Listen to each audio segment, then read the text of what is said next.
Hello and welcome to the Unexplained with Time Traveler and Mark the Wren.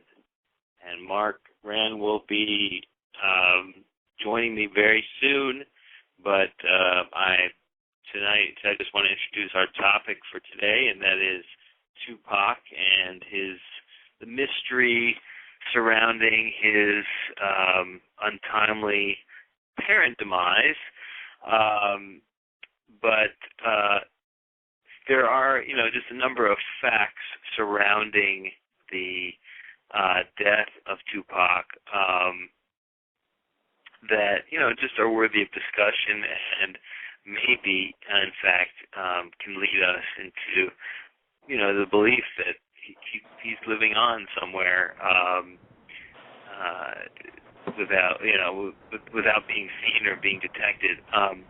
We know for a fact that right before he was, apparently killed, he was due back in court to face a pretty serious rape charge based upon some stuff that happened in an hotel room with some of his crew and an unfortunate woman who claims to have been raped there. So, apparently, just a little bit of the background. His life supposedly ended on September of 1996. A gangster who died a gangster's death, the victim of a drive-by shooting. And I just want to see if Mark Wren, here he is. Mark Wren, what's up? Hey, Logan. How you doing, man? Finally starting on time this time. So, how are you? Not too bad. How about yourself? Good, man. So you've looked a little bit into this topic, and I was just giving some background here very quickly. Ever since he did die, because of different things that have sort of come out, many fans and friends of the rapper have kept the rumors alive that the star might not have died. The first album after Tupac's death was released in November of 1996 called Machiavelli Don Killuminati, The 7 Days Theory. And, the title was pretty, the people who knew Tupac thought the title was telling. The first title refers to Machiavelli, the Niccolò Machiavelli, an old Italian philosopher, who actually suggested faking one's death as a means to foil one's enemies. And his two most famous books were Discorsi Sopra la Prima Decada di Tito Livio, The Life with Tito, and Il Principe, and were both written well after his death. So, they were written well after his death? Well, I'm just reading this from a site here, but I don't know about that, if that's true, that just Machiavelli's books were written after Machiavelli's death. But the point is that they could have been published. They could have been published or released after he died. So I guess that works that way. Oh, okay. All right, that's probably what it was. They said they were written after his death, which is weird. But anyway, there was also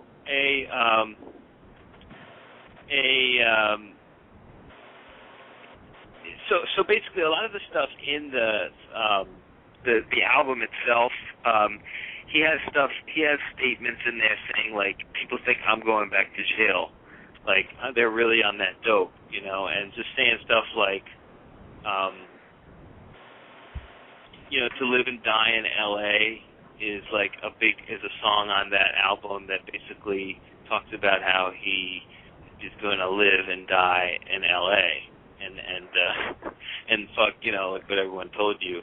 And then he also has stuff, in his albums that are like, You Heard a Rumor I Died, Murdered in Cold Blood, Traumatized, pictures of me in my final state, Mama cried, but that was fiction. Some cowards got the story twisted, like I was no longer existing, mysteriously missing. And so it's just like, and then he goes on to say, like, I'm still riding, I'm fine. So, and then just the amount of songs that he came out with that, were released after his death, it's just like, it seems unlikely that he had the time, given his busy schedule. And I'm a rapper, and I write songs, and I cannot write songs that fast. Like, the guy was just, he was going crazy if he was writing that many songs in, like, that short of time. Yeah. Anyway, there's a lot of stuff. I think that's what. Yeah, I think that there. I'm not going to lie. I'm not a massive fan of the kind of the rap scene. I don't really follow any of the artists as such. I've briefly looked into this whole Tupac and Notorious B.I.G. and the whole East Coast West Coast feud from the 90s and such. And the thing that people seem to pick up on is the fact that there's been just a lot of material released after his death, which isn't that common after famous singers and artists pass away. You get kind of rehash, greatest hits compilations and best of compilations, but you don't really get new products as such. Even if you look at massive stars like Frank Sinatra or Elvis Presley or John Lennon, that are obviously that are bigger in their ways than Tupac Shakur. There's not been a whole lot of what they call new material or unreleased, unheard of songs in the years since their passing. So that seems to be the main thing that people pick up on regarding the Tupac thing, is that it's just the sheer amount of new albums and new material that have been released since his passing. Surely all this amount of material couldn't have just laid in a recording studio or a vault somewhere. Is he still around, and is he still recording, and is it being produced that way? Yeah, and we have another caller on the line, a guy claiming to be Paradol of all people, but we'll get to him in a second. But I just want to mention that if you look at the albums that have been released since Tupac's death from living rappers, Dr. Dre, and other just musicians in general, Smashing Pumpkins, Pearl Jam, Eminem, none have outpaced the number of albums that were actually put out after by Tupac after his death. So you can imagine, a dead man has been more prolific than some of the top recording stars in our industry, in the music industry. So that in itself is very telling. And it would make sense for him, and we'll talk about this as soon as after we go to this call. It would make sense for him to fake his death, given what he was facing. Are you there, Mark Rett? Yeah. I think we might have. Okay. I just want to make sure you're on the line. Okay. I am Paradol. Who is this? Are you going to speak, or are you just listening? Oh, I understand. So he's just silent. Okay. So, I don't hear you. If you're trying to talk, you're gonna have to. I'm gonna put you back on hold though, just because. Maybe it's one of our brothers from the board. Maybe it's Cheekbone or Big Drink or Neville or. Well, I'll just leave the mic open in case he wants to fart on air or whatever. But anyway, so he just hung up. What a coward. Fail. I think it was. It's got to be Hitman, because he's been talking about Paradol. Who apparently there's this guy on our wrestling board who he left one post. I think either he started a thread or he left one post and then he left the board and never was seen again. So apparently he's very Hitman thinks that something mysterious going on there. I think it's a guy who saw a bunch of trolls and decided that it wasn't really for him. What do you think, Mark Grant? Let's just get this Paradol thing out of the way. To be honest, whoever it seems to be commenting on this topic on the board seems to have a lot of interest and a lot of questions about it, and it's things that I'm not really familiar with as such. I've not really heard people talk about what was it meant. What is it actually meant to be? Is it some kind of drug or something, or? I'm not Peridot? sure what it is. Yeah, what's the whole deal? I'm trying to research it on the... It's a guy went by the name of Peridot who went on the board. He left one post, and then he disappeared. That guy, yeah. Because if you actually type in the word Peridot into a search engine, it comes out that it's just some kind of drug. So. Okay, so maybe that's somebody took up the name of a drug. It's enough of this topic. We've entertained it far too long anyway. But the point is that it could very well be a hoax too, perpetrated by the person touting it. So I wouldn't put it past the guy. But anyway, speaking of, so let's just talk about this Tupac thing, because that's the topic that we're dealing with here. And I just want to say, Tupac, the time that the things that he was facing at the time, he had people that wanted to kill him because he was quite a loose cannon, and he had made a lot of enemies. And so he probably was not. If he had stayed in the public eye, he would have either been assassinated by, forces in the police force, or probably some rival, rappers or, gang members. And so he, I think, cooked up a plan to fake his death. Now, the way that people have shown, like, for example, his autopsy picture has been all over the net, and it's basically like a picture of him lying on a table with his his body cut open, and people have shown that the positioning of his body is identical to a shot from one of his videos. So if you can actually line them up, where he's lying down on the bed or something like that, and then they basically used that and took that picture of Tupac and then put it on an autopsy table and made it look like he was on an autopsy table. Peridot is calling back again, but I'm not going to bring him on unless he raises his hand. But anyway, so and so that's one thing, and then also just like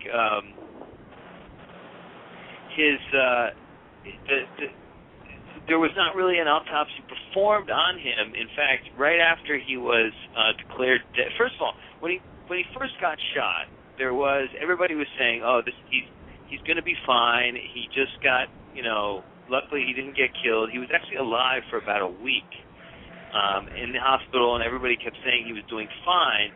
And then all of a sudden, after about 7 days, he's in the hospital, and they declare that he died. And it's interesting because the Machiavelli is called the 7-Day Theory. That's the second title of the album that came out after his death. So that's sort of a clue, 7 days after he got shot, he mysteriously died. And they call it the 7-Day Theory, because it's like the theory is that he died, but I mean, really, it's just like kind of unlikely that somebody who had a good prognosis was just, automatically, dead. And now, I was mentioning this at the beginning of the show. He was facing a rape charge that he was probably going to be convicted of and have to do at least 3 years, if not longer, because rape even carries a maximum sentence of 15 years. Yeah. And he was looking at maybe doing 3 because it really wasn't his fault. The girl was kind of there with him, but it was his homies that raped her or whatever. But he was going to get charged for it because they were kind of his, in his room, and it was his hotel room or something like that. Yeah, sure, yeah. So he was facing time, and it was they were going to throw the book at this guy because they were going to make an example of this rapper, that he was, had all kinds of profanity in his lyrics. Nobody, the cops didn't like this guy. So they were probably trying to kill him anyway. And so he may have seen this and just been like, you know what? He may have really got shot in that incident in Las Vegas, but at that point, I think he said to himself, I got to get out of this game. And then, it would be more lucrative to make money on the underground. And in fact, in one of his his songs, he says, "Fuck selling shit to white folks. I just ship it to the drug dealers," and that's who was selling his stuff on the street. Like, you know, more than the. It's funny because not only did he release like so many albums into the actual mainstream on, you know, normal channels, he released a shitload underground as well. Like so he had mixtapes about mixtapes, tons of them, where he references timelines, you know, and people that weren't even in the scene. Like, he has a diss of Irv Gotti. Irv Gotti is the Ja Rule, the guy who does like Ja Rule stuff. You know, Ja Rule wasn't even around when Tupac was around. A lot of people got, you know, on Ja Rule for pretending that he was Tupac, but then there's like photos of Tupac where he's wearing Nikes that are clearly the later, you know, a version that didn't come out until he was supposedly dead. And then, you know, all through the 90s, because this guy, you remember, he died in 96.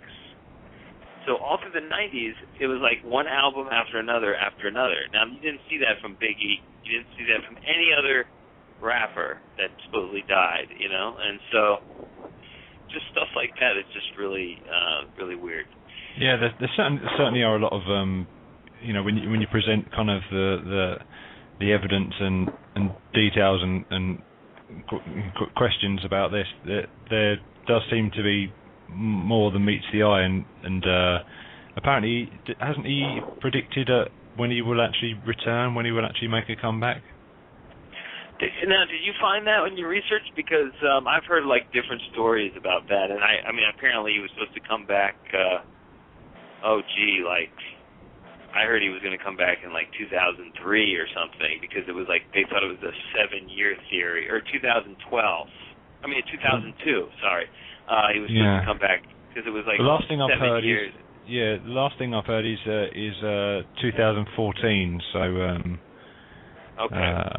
I'm not sure what the significance of that is, but that's what a few people have put in our thread on the board, that 2014 is a likely return. But I think if we kind of go into, if obviously he has hoaxed his death, you know, he's almost not the first celebrity where there's been rumours about that as such. I mean, God knows how many thousands of Elvis sightings have there been over the years. You know, did Elvis fake his death?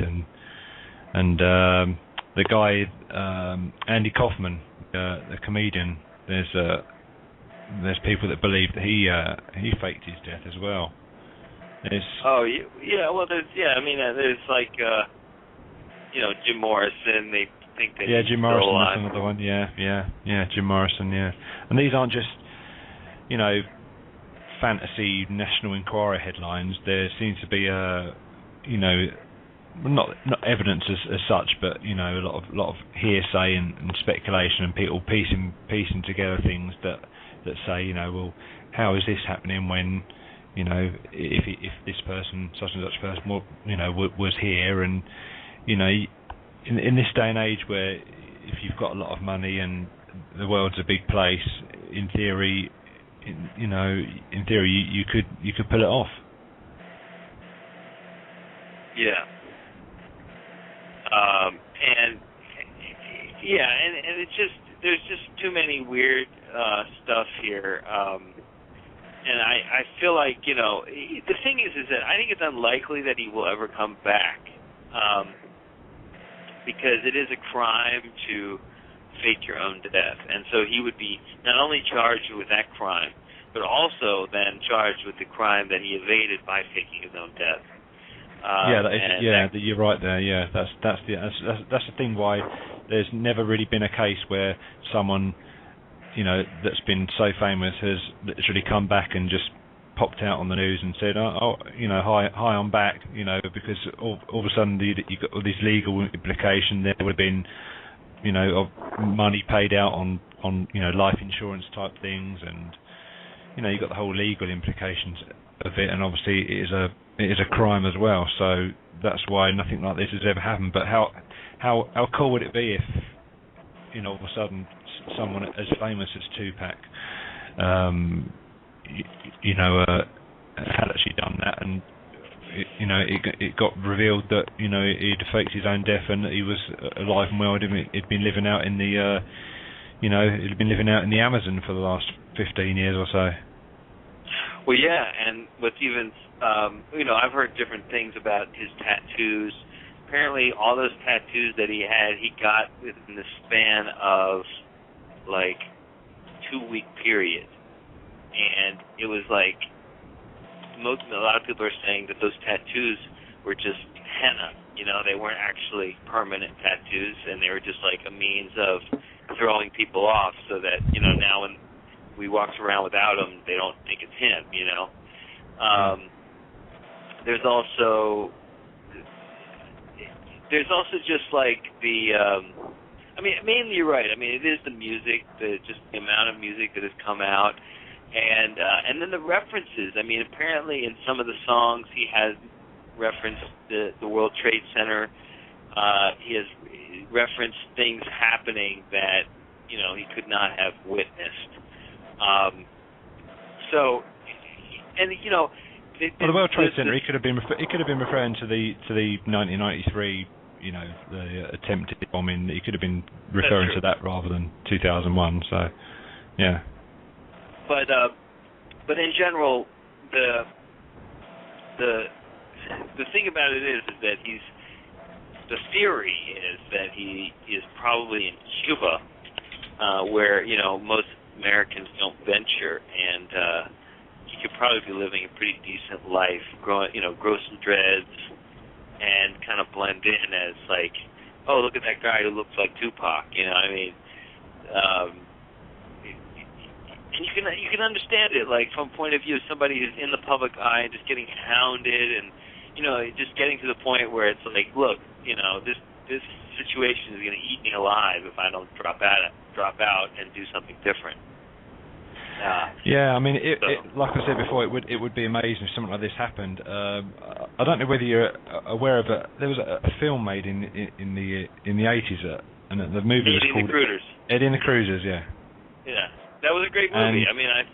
It was, yeah, and he did the same thing. He disappeared for 20 years and returned, and that was a very, very clever movie, and kind of with the kind of rock and roll. It was a cult classic. Yeah, it was. Yeah. And what a kayfabe.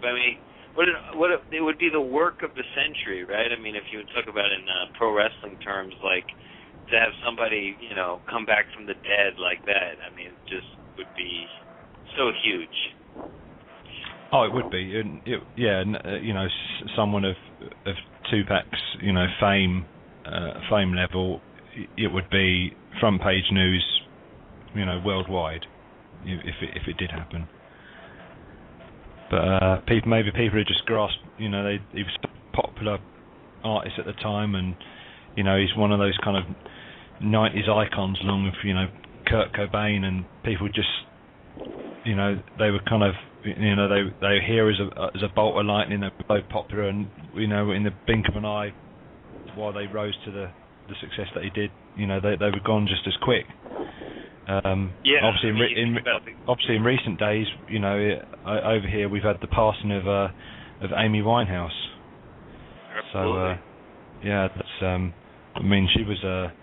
she was a big star over here, and I'm pretty sure she was known in the States as well. And we're getting kind of we're getting wall-to-wall coverage of her passing on the networks over here, and that's a big deal at the moment. Yeah, and this kind of ties into the Illuminati discussion. A lot of people think that when you get to a certain echelon, you either become kind of co-opted by the Illuminati, or or they eliminate you. And it's interesting because Tupac's last album, or the album that he apparently published, right after he died, Machiavelli, Don Killuminati, basically refers to his notion that he was approached by the Illuminati and he rejected their bid to be one of them. And he said, "No, fuck you. I'm going to go to war with you." And I think that at one point the Illuminati even told him, like, you don't want to, you don't have enough money to go to war with us. And his whole thing was like, well, what I can do is I can go underground, I can sell my fucking albums, I can make tons of money, just like underground selling, and then I can go to war with you underground. Now you have to understand, Tupac Shakur is his bloodline is from the Black Panthers. His mother was a major underling of Malcolm X. Yeah. And he was not, and so they have long. This is a group that has long been at war with the establishment, white, ruling class. Sure. Yeah.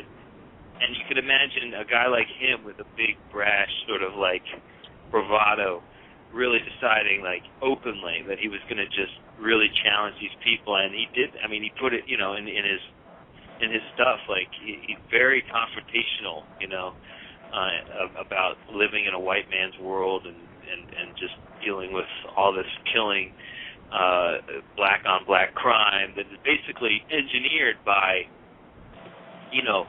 the Illuminati, who have, who always wanted to suppress the minorities and just keep them ghettoized and keep them killing each other, Yeah. And he talking about the Illuminati, this is something that you'll possibly know. There's a lot of comment around the kind of rap world and also on the internet that Jay-Z is sold out to the Illuminati.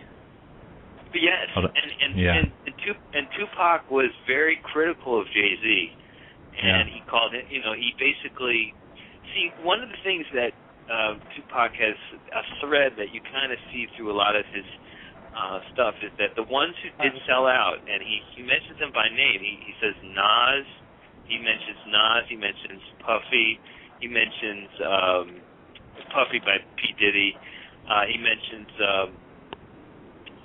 Jay-Z, and just like a bunch of other people, and and Dr. Dre, and he basically says they're all like gay, like he thinks that one of the ways that the Illuminati kind of like control you is by basically tempting your gay side and like getting you to indulge in it if you are a little bit gay, and then blackmailing you with getting that information out there, you know what I'm saying? And so, like, you've heard it about, like, John Travolta, you've heard it about, Tom Cruise. Yeah. Tom Cruise, right. Like, these are all people who are, like, desperate to hide the fact that maybe they might be bisexual or something like that. And you can imagine in the rap world where that can be a major problem, So they can, like, lift you up. They can put you under temptation and see how you fare. And if you don't fare well, if you fight, for example, then you're under their control and they can control you, Yeah, the Jay-Z stuff is the Jay-Z, items have only been, pointed out to me recently, and I got directed to a thread, and it's very interesting. He's a lot of his clothes. He's got a clothes label called was it Rockaware? A lot of the clothing is a lot of Illuminati imagery, including the all-seeing eye and the pyramid, and obviously his record label is Rockefeller, which you could link to one of the families. One of the families, yeah, the Rockefeller family, one of the most powerful families on the planet. Very interesting from what I've seen, and the fact that he's referenced it in lyrics and album covers, and the symbolism is very prevalent in Jay-Z's work from what I've seen, and might need a bit more investigation. That he might be might be in on the gig. We might have to do a whole show on that, and just on who might be working, who's clearly working for the Illuminati. And I think it's safe to say, I mean, most people who believe in the Illuminati think that if you are in a prominent position, you inevitably get approached and talked to, and it's like it's how you react to that talking to that determines whether or not you get killed or not. And I mean, I think we're talking about people like Kennedy, and maybe even people like Jimi Hendrix and John Morrison. Jim Morrison. We'll leave Molina to John Morrison, but I'm just saying, like, in general, like, there seems to be, like, this moment, and it recently came up on MSNBC. I don't know if there was a host on there by the name of Sen Euchre. He was, like, kind of an Indian fellow who they put up there after they got rid of Keith Olbermann. They kind of put him in one of the slots, and he's from the Young Turks, which was, it's like an internet news liberal group, and they put him on MSNBC, and they had him on there, and he got really good ratings, and he was doing really well, and they took him aside, and they said, hey, look, man, like, and he went public with it. They said, well, you have to tone it down a little bit because now you're part of the establishment. And he was just like, what the fuck? He thought it was like the weirdest conversation he ever had, and he ended up quitting. This is just recently. I mean, it just shows you that, like, this stuff is not like a big conspiracy. It's just like people recognize when they're part of an establishment and when they're on the outside. And once they're on the inside, it's like, are you going to play ball or not? Yeah. And it's like once you get to a certain height of fame, the question becomes like, are you going to play ball or are you not? And the ones who don't play ball, they get eliminated, and or they get like sent into maybe they become made drug addicts. They, like, for example, like maybe people like these artists that that you see like overdose and stuff like that. It's like maybe they're being drugged. Yeah, who knows? I mean, the whole the whole term conspiracy has just been misused in this day and age. I mean, if you look at the dictionary definition of conspiracy, it's two or more people collaborating together to carry out an illegal act. I mean, all you need in a conspiracy is just two people. It doesn't need to be dozens. It doesn't need to be hundreds. A conspiracy it just needs two people. It just needs a couple of people just to agree to do an illegal act, ahead of time. And it's just been, now you have all this, so-and-so's a conspiracy theorist, a conspiracy theorist. You don't have to have 500 people in on the thing for it to be, a conspiracy. I mean, we've mentioned before about the Strauss-Kahn thing. That seems to be going down a little bit now. I wonder whether there's I've not really examined it much on the internet, to be honest, but obviously the tragedy that happened in Norway over the past few days. Yeah. Wouldn't mind betting there'd be more to that than meets the eye as well. Well, they've often, I mean, a lot of theorists that talk about some of the tactics of the Illuminati talk about how a lot of these mass killings are their work. It's basically they take control of a person and they're able to turn them loose in this fashion. And what it does, it serves their purposes because it allows them to tighten security and loosen, take away rights, basically in the name of security. All these attacks like 9/11 and these massacres that happen on college campuses here, and of course in Norway, 93 people just killed in one day on just a guy just going crazy. And this is all just to make people feel more happy and secure about the police state, Yeah.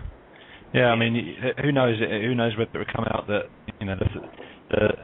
the main thing with this Norway thing is that, the guy is still alive, so, that there are, it's not kind of an open shut thing like, the guy did all this work himself and then blew his own brains out. The fact is they've got him alive, so whatever they can get out of him in that way, but who knows, it may well turn out that he's what's described as a Manchurian candidate, where it's just he's been dealt with by the military or the government in some way or another, and he's carried out this operation at the drop of a hat, and he's some kind of neo-Nazi fanatic. It's going to be interesting what comes out if they actually do. Stuff tends to leak out of what's going on in this thing, or whether I think at the moment they're trying to say that he's that he did it all by himself, but then there's links just starting to leak out that he had affiliation with various groups around Europe. So it'd be interesting to see what comes out of that. He was a neo-Nazi. He was a white supremacist type, but I mean that's usually like the ones that they find. At least, they also find fanatic Muslims to do their bidding. Anybody who's a fanatic and who's willing to kill, they can easily manipulate into doing some pretty huge atrocities. You see also. I don't know if this is happening in London. In Britain, but like here in the United States, like there's a concerted effort to break down education, basically to make it less and less easy for people to get a good education from the state. Like if you don't have money, if you don't have, influence and ability to pay for a good private school, basically you're going to be an idiot. And that's the way they want you, because it's easier to control you, it's easier to tell you lies, it's easier to, just to govern over a bunch of idiots than it is it's the dumbing down of the population. It's the general dumbing down of get things down to the lowest common denominator. With everything, with your news coverage, your media, your television shows. Yeah, everything is just trying to get you right. But the whole point is just to make a bunch of idiots just believe anything.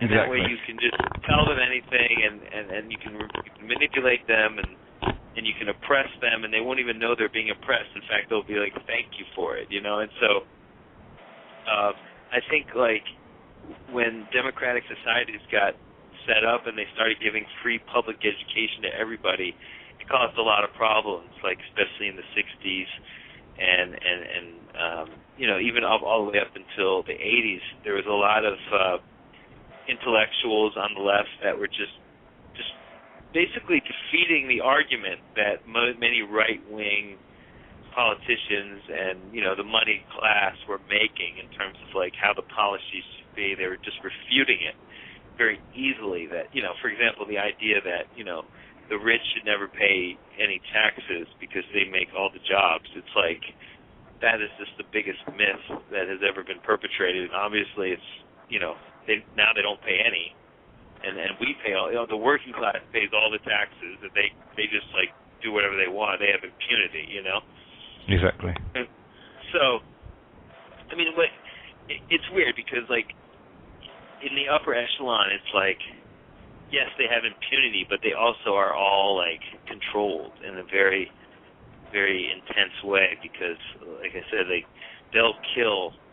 They solve their issues by killing even their own people, So it's very easy once you get up there to get whacked, But like it's like selling your soul to the devil. Like you're never gonna feel totally at ease, and that's what happens when you get to that level. Now we continue to go back to this Illuminati thing because it's like it just ties into pretty much everything that we're going to be talking about, but we don't necessarily need to go there. But it's just weird how you can kind of twist basically any topic into a statement about the Illuminati. I've even heard, how there's all these evidence of craft landings, like these crop circles that appear, that, apparently a big ship landed, and that created a big imprint, but, you could even see that there might be some effort to create those things just to stir the fears, of people, Like, it might be that, like, everything is a hoax, like Bigfoot and all these different little things that we might talk about on this show could just be, like, something put there by forces that just want to distract and have us talk amongst ourselves about nonsense. I mean, it's just a possibility. Exactly. including the the Tupac thing. I mean, this could be just all set up to maybe they have him in a dungeon. I mean, and he's just making music for them. It's like, yeah. I mean, there's just so many different ways you could think about it, but there's been a lot of and we're starting to launch this new show. It's going to be and I actually did it on my political site, but I'm going to move it over as soon as I can.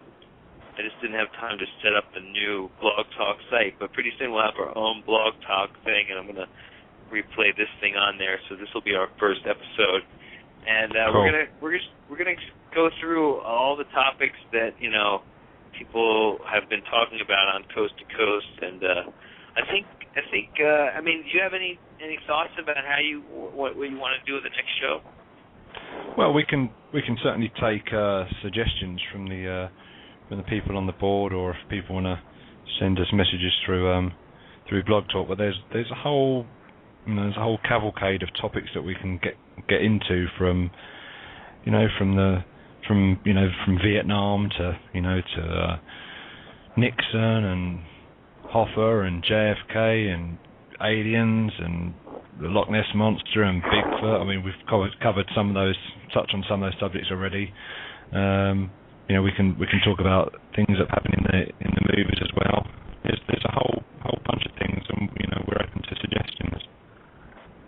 Right, we're open to suggestions, and we're going to start up a Facebook page, so look for it. It's going to be called a fan page, and it'll be called The Unexplained, and so you can probably, if you want to just give your suggestions there, if you have something that you want discussed. I kind of like, I want to get a good background on some of these things. Like, for example, the Kennedy assassination. There's been a lot of new research on that. It's not just like the old Oliver Stone movie. Like, since then, people have really come to figure out what went on there, and it's a pretty fascinating tale. It's not as ridiculous as it sounds, and in some cases it may be that they were trying to avert World War III. This is what somebody has postulated, that the United States covered up the killing of Kennedy because it looked like it was done by Castro.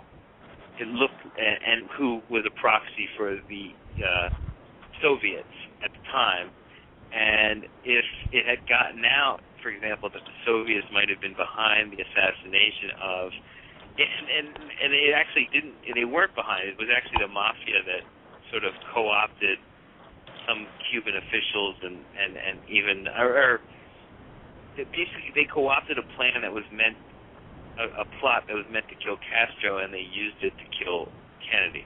But it was more just like a mafia-run effort. But there's all these different theories. But the point is, there's so many theories. I mean, you may have seen me posting things on the board. I mean, I've been to the JFK case. I've been kind of following it for probably over 20 years. I've even made a kind of a pilgrimage, if you like, to Dealey Plaza in Dallas, and been in Dallas for 2 or 3 days and attended some conferences, and I've met a lot of people, and I've watched DVDs